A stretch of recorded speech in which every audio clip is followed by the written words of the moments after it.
¿Qué tal? ¿Cómo están? Hoy vamos a hablar de un tema muy importante y es acerca de las formas de iniciar el proceso. Obviamente, estamos hablando de la iniciación del trámite en materia de familia. Ojo, mire, licenciada, quiere decir que esto no es lo mismo que si estamos ante una diligencia. Por supuesto que es lo mismo, ¿sí? Estamos hablando de una forma de iniciar el trámite en materia de familia, sean estos procesos o se trate de diligencias. Lo que estamos aquí diciendo es, mire, señores, el proceso o el trámite en diligencia de jurisdicción voluntaria de familia inicia con el principio de oficiosidad en el trámite, ¿sí? ¿Sí? Inicia con el principio de oficiosidad en el trámite. ¿Por qué? Bueno, recordemos que el principio inquisitivo en el tribunal era aquel en el que se iniciaba el proceso y se investigaba y se decidía con toda libertad, ¿verdad? Pero en nuestra legislación podemos decir que los trámites en materia de familia no tienen vigencia, esa forma absoluta del principio dispositivo. Más bien, recuerden que estamos ante un proceso mixto, es decir, dispositivo en su inicio y oficioso o inquisitivo, ¿verdad? En el trámite. ¿Por qué? Porque así lo establece el artículo 3 de la Ley Procesal de Familia, el cual ya vimos ese principio. Que iniciado el proceso, este va a ser dirigido de oficio por el juez, quien debe evitar toda dilación o diligencia innecesaria, ¿verdad? Y además tomar todas las medidas pertinentes para impedir la paralización del proceso. Quiere decir esto, pues, de que el trámite va a iniciar a instancia de parte. Todo, sea una diligencia, sea un proceso, va a iniciar a instancia de parte. O sea, ¿quién aquel a que le interesa iniciar ese proceso, iniciar esa diligencia? Pues lo va a hacer solicitándolo al juez de familia. Y el juez, pues obviamente, una vez recibido, una vez admitido, él lo impulsará ahí sí ya de oficio, ¿verdad? Aquí en esta presentación, que por cierto ya está compartida, ¿verdad? En nuestra clase, ustedes van a poder observar el material del cual estamos hablando. Aquí tenemos la primera lámina y dice que para iniciar el proceso de familia se rige por el principio dispositivo, es decir, que por regla general se inicia a instancia de parte. Siempre va a ser el interesado quien deberá iniciar el trámite, el proceso, la diligencia, esa instancia de parte interesada. No es el juez quien lo va a iniciar. Esa es la regla general, que inicia a instancia de parte. Ahora, como en derecho todos sabemos a estas alturas de nuestra carrera, toda regla tiene una excepción. Hay excepciones en materia de familia en las cuales no se va a iniciar a instancia de parte, sí. Y esas excepciones legales son cuatro. ¿Ah? ¿Cuáles son? Bueno, los casos excepcionales en los que el proceso de familia puede ser iniciado de oficio por el juez están expresamente reguladas en la ley. Y estas son, primero, por la suspensión o pérdida de la autoridad parental. Estábamos hablando cuando hablamos de la guía número 1, que existen causas de pérdida y causas de suspensión de la autoridad parental, ¿verdad? Y esas causas están reguladas en el artículo 242 del Código de Familia. Ahora bien, señores, recordemos que el interés superior del juez siempre va a ser la unidad de la familia, la protección de la familia. Por tanto, quiere decir que más allá de lo que las partes puedan querer o necesitar, el juez está precisamente como ese sujeto interesado, como ese sujeto, pues que de manera oficiosa debe de buscar, ¿verdad? Que las situaciones en materia de familia no se vean afectadas, que las relaciones familiares no se vean afectadas. Es decir, su interés principal debe de ser proteger la familia, ¿sí? Pero como un tercero imparcial.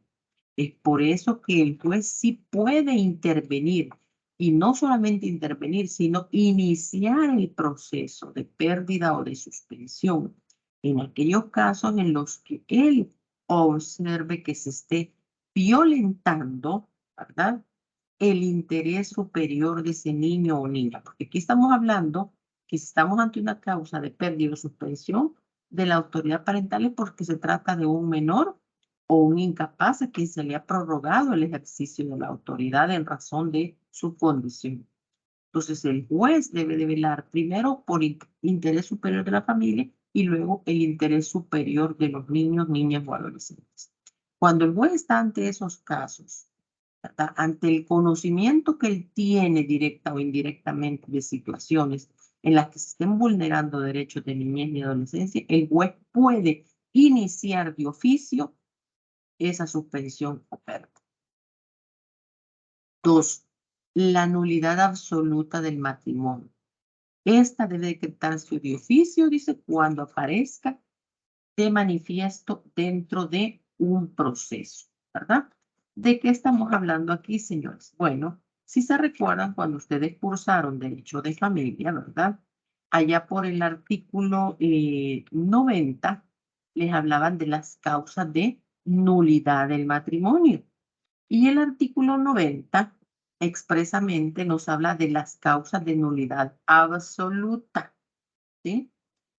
Y cuando estamos ante una causa de nulidad absoluta, pues bueno, el juez debe decretarla de oficio, ¿verdad?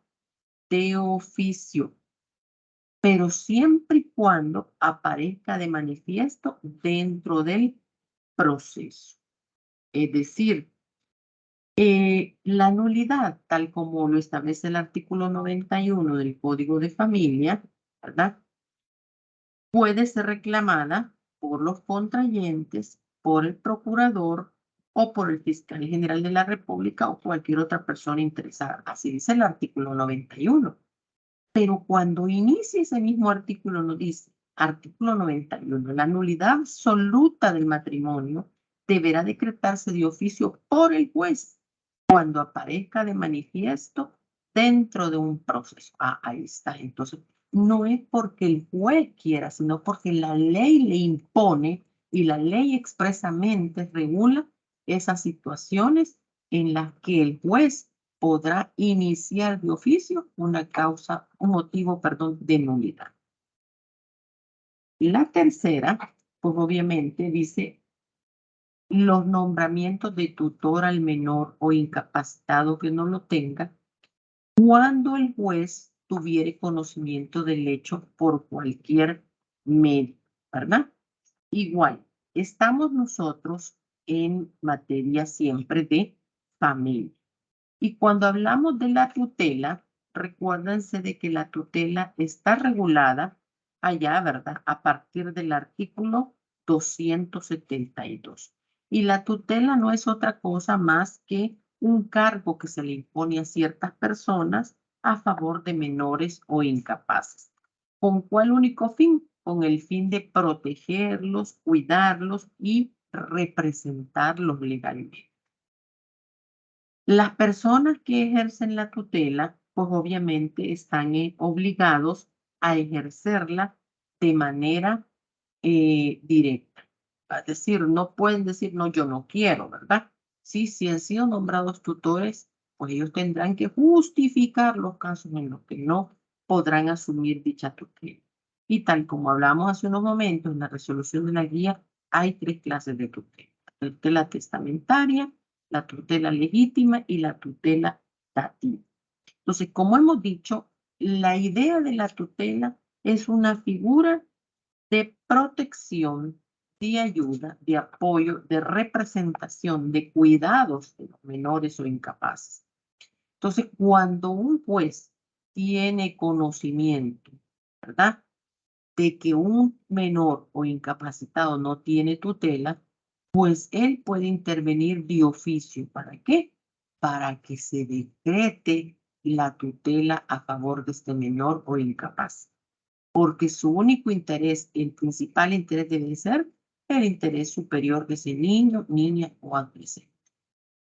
Y el cuarto caso, ¿verdad? Estamos ante casos de urgencia, en los cuales el juez en interés de la familia podrá iniciar un proceso de oficio con solo la manifestación verbal de los hechos por el interesado. ¿De qué estamos hablando aquí? Volvemos al tema, ¿verdad? El interés superior o el interés por el que va a velar, por el que va a buscar el juez es por proteger a la familia.